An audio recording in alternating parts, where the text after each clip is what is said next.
No verbete do DAC, em Premissum, página 69, favor comentar o item analiticologia.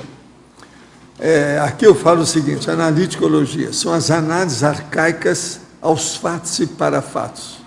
Então, é aquela pessoa que ela está no século XXI, mas ainda não saiu da Idade Média.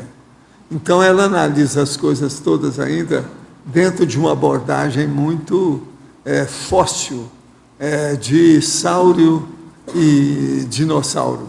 Então, ela precisa sair disso, porque ela, às vezes, está fossilizada. Ela está um pouco, assim, avariada, enferrujada, embolorada. Tem que colocar ideias novas na cabeça para ela se livrar dos conflitos.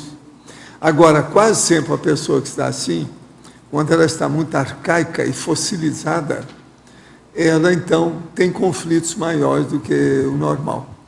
Então, é bom que ela se atualize, que melhore essa condição, que isso vai libertá-la do processo arcaico, vamos dizer, retroativo.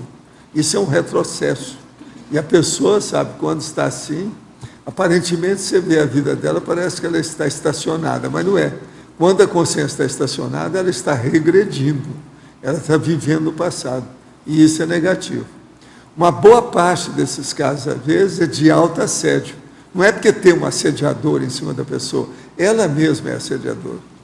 Então, é bom a gente pensar nesse processo e fazer uma análise, a exegética, o exame, fazer uma entrada, uma abordagem mais profunda na pesquisa da vida da pessoa naquele momento, para ver o que é que está mal parado. Uma das coisas primeiras que a pessoa deve fazer num caso desse é julgar fora os bagulhos. Mas não é só bagulhos energéticos, não.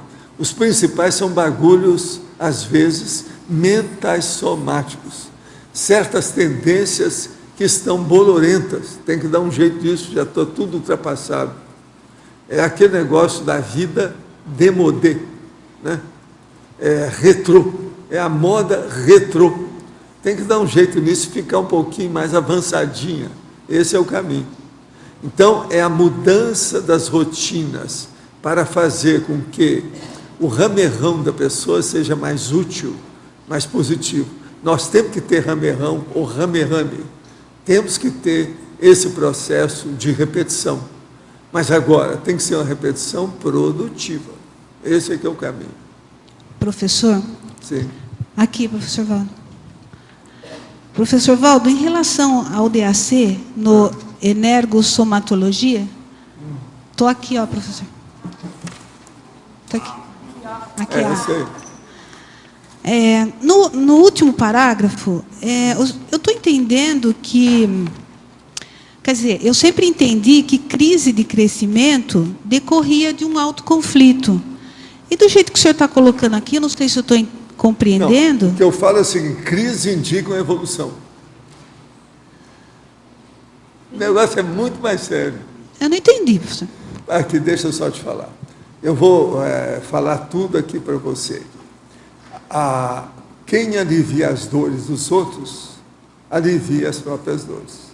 Então, todos os processos que você está trabalhando, principalmente dentro do processo da TENEPS, a partir das energias conscienciais e dos parafenômenos, você está aliviando as coisas, porque você está trabalhando com um monte de gente dentro de imensos conflitos. Mas aquilo, você hoje é refratária. A TENEPS coloca a pessoa refratária a essas coisas. Ela não sofre mais com isso, ela está vacinada. Ela tem um escudo, você está entendendo? Ela está escorada. Enfim, ela tem uma defesa do processo extrafísico. Numa condição dessa, então, ela está mais ainda do que era antes dentro de conflitos, mas ajudando os outros. Não são conflitos que ela sofre com isso. Então, uma coisa muito séria é você participar de uma vivência para ajudar os outros. E você não ser vítima, nem presa dessa vivência. Ela não faz mal para você, ela te faz bem. Por isso que eu falo, crises indicam a evolução. Por quê? É uma crise de crescimento. Você entendeu a diferença? É assim que a gente fica livre do conflito. Então, nós, quanto mais evoluir, mais conflito nós vamos enfrentar. Só que tem que, numa boa, sobrepairando o processo, isento, equidistante da coisa, mas junto, mas não sentindo aquilo, não sofrendo o processo. Você não é mais vítima. É assim que acaba o conflito. Por exemplo, o povo fala aqui para mim assim, ó, mas quem é que é a pessoa mais assediada que tem aqui? Eu falo assim, ó, está na cara, sou eu. Eu sou mais assediado, mas eu não sofro os assédios do jeito que as pessoas sofrem. Eu ajudo, eu procuro me envolver com aquilo. Eu acho bom, até quando aumenta meu serviço, nesse sentido, é a crise de crescimento. Agora, por exemplo, dentro da evolução, quem é que é mais aqui na Terra, nessa dimensão? Quem é que é mais assediado? É o serenão. Você entendeu? Mas ele, ó, entra aqui e sai aqui. Passa tudo, tangencia. Ele tira de letra, com o pé nas costas, sem fazer careta. Você entendeu bem o que é isso? É isso que nós precisamos. Agora, aquela pessoa que tem qualquer conflito e sofre, tem uma notícia, aquilo já pega tudo. Então, tem certos lugares, por exemplo, hospital, por exemplo, na Uberaba tem o fogo selvagem, que é o processo do pênfigo foliáceo. Uma notícia na cidade seja negativa, todo mundo piora lá, porque aquilo reflete na pele. Todo o processo de energia, se a pessoa ficar muito impressionada, aquilo vem à pele. A pele, os poros, reflete o processo de energia consciencial da pessoa. Então, por exemplo, na questão do fogo foliáceo, a gente vê isso lá, o pênfigo foliáceo, que é o fogo selvagem. A pessoa piora com as notícias, então tem que criar um ambiente tranquilo para ela se sentir bem. Entende? Assim, uma série de condições que a pessoa sofre com isso.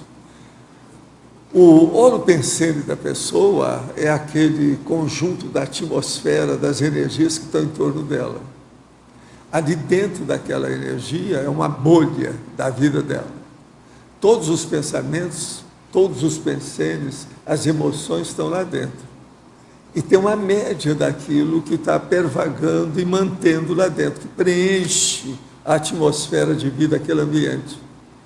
Se a pessoa, por exemplo, ela se ressente com qualquer influência externa, ela sente mal em todos esses holopensenes. Agora, a pessoa pode trabalhar no lugar desse, se ela tem uma coraça natural, cosmoética, de assistência, que a TENEPS permite, ela não sofre nada com isso.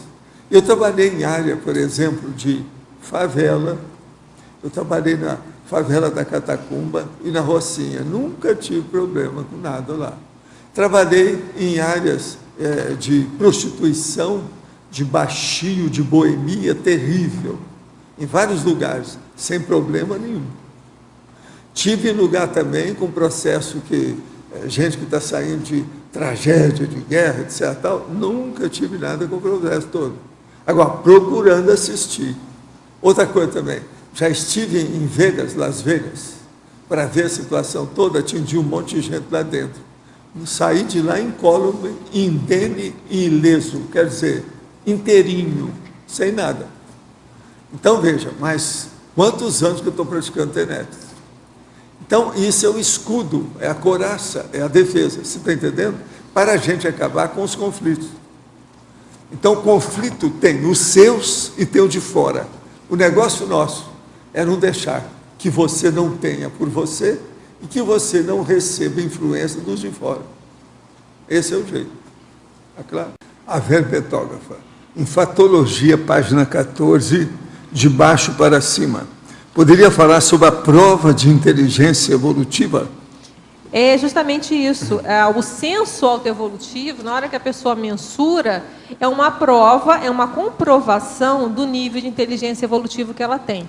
Então, aí cada um tem que avaliar qual o nível de senso, do meu senso autoevolutivo. E depois, pega as áreas da vida. Em todas as áreas eu tenho esse senso ou não? Tem alguma área que eu sou mais estacionária que outra ou não? Então, a pessoa vai começando a mensurar o nível da inteligência evolutiva dela, que é um nível de inteligência que permite que ela aproveite mais a vida, que ela atue de uma forma melhor, visando a evolução pessoal.